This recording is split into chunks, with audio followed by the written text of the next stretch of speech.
Good day, class. Let us now proceed with our third sample problem. So for this problem, we are given a stone that is dropped into a well with no initial velocity. And 4.5 seconds later, a splash is heard. If the velocity of sound is constant, equal to 330 meters per second, find the depth of the well up to the water level. So to solve for the depth h of the well, we're going to analyze two motions in here. So isa is motion of the stone and the other one is the motion of the sound. So to avoid confusions later on in our solution, we are going to use these subscripts. So subscript ST represents the stone and subscript SD represents the sound. Also, we are going to set the reference at the initial position of the stone, so that implies that the initial position of the stone is just equal to 0. So our analysis will start with the motion of the stone, then followed by the motion of the sound. Then to be guided with our signs, we are going to use this convention that all vectors directed upward are positive. So for this problem, we are given that the initial velocity of the stone is equal to 0. The velocity of the sound is equal to 330 meters per second, and the total time is equal to 4.5 seconds. So this total time is about katong pagbuhi sa stone up to the time na nag-echo tong splash padulong sa person. So nadunggan sa person ang splash. So katong total time combine na sa stone and sa sound is equal to 4.5 seconds. So the required, we will just write it as h.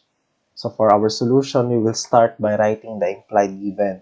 So isa sa mga implied given is ang acceleration due to gravity. Since we are going to analyze a free-falling body, so kailangan nato gamiton ang kaning acceleration due to gravity, and take note na negative sign ng ato acceleration diri because ang ato set na convention is ang upward lang ang positive.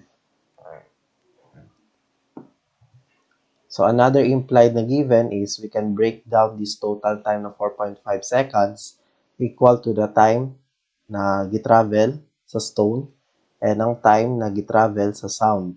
So ang time na gitravel sa stone is gikan sa mag-start diri sa reference up to the time na na-hit niya ning surface sa water.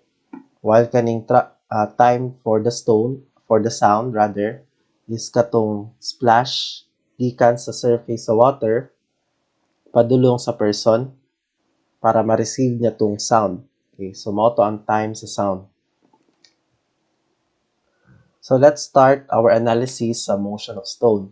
So for the motion of stone, we are going to create an equation for h na under lang sa motion of stone. So we are going to use here the third kinematic equation to relate the final position, to relate the positions of the stone with the variable h.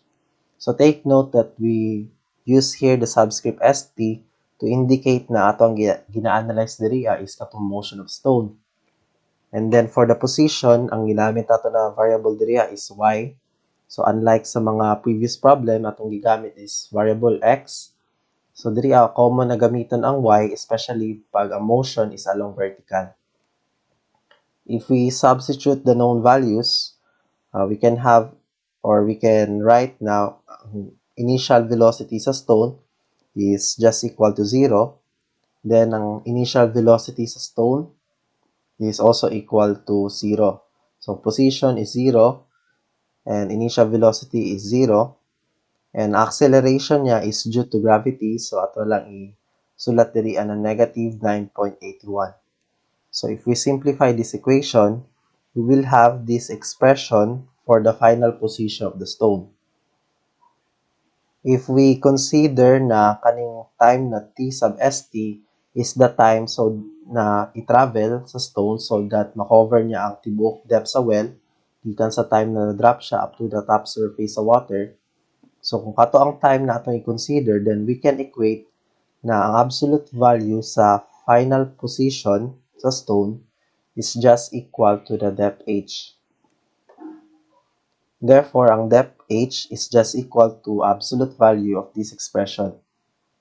And we can have our first equation for depth h in terms of time na about sa stone. So after using the motion of stone, in our analysis, we're going now to analyze the motion of sound. So for the motion of sound, we are going to use this first kinematic equation. So diri as a first kinematic equation is, if you can recall, ginagamit siya pag constant lang ang velocity. Okay, since constant lang man ang velocity, that is 330, so kaniya itong gamiton, first kinematic equation. So take note also na ang subscript na gigamit is SD to represent that what we are analyzing here is the motion of sound. So if we substitute the known values, so sa final position, ang atong ibutang is 0. Because gikan sa iyahang initial position diri sa top sa surface, so pag igo man gud sa bato diri sa top sa surface, then ang sound is mag-travel pasaka padulong sa person. So initially, ang iyahang position is can be written lang as y sub 0 sub sd. While ang iyahang final position is katong pag-abot niya na sa reference dito sa tao na position. So therefore, kung diri ay iyahang final position, kung i-measure nato na gikan sa reference, that is equal to 0. Okay, then ang velocity is substitute lang. And then if we simplify the equation, so we will get this expression for the initial position of the sound. So atong buhaton lang diri class, if we will consider this time traveled by the sound as the time na makover na ng initial position niya is just equal to h. Okay, so we will just, we can write na absolute value sa iyang initial position is just equal to depth h. So that means that h is just equal to negative 330 times t sub sd. And we can have now our second equation. So let's equate these two equations since ano man sila, ang ilang left side is naka-in terms sa h. So pwede natin sila equate. So that will give us this third equation. And since duha gyapon ang unknown sa atong equation 3, that's the time na gamiton na nato ning equation regarding sa total time. So using that equation, we will express one variable in terms of the another.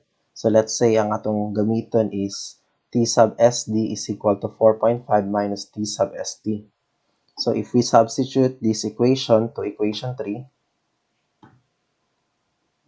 and then we simplify, we will have this quadratic equation na in terms of one unknown variable only, that is t sub st.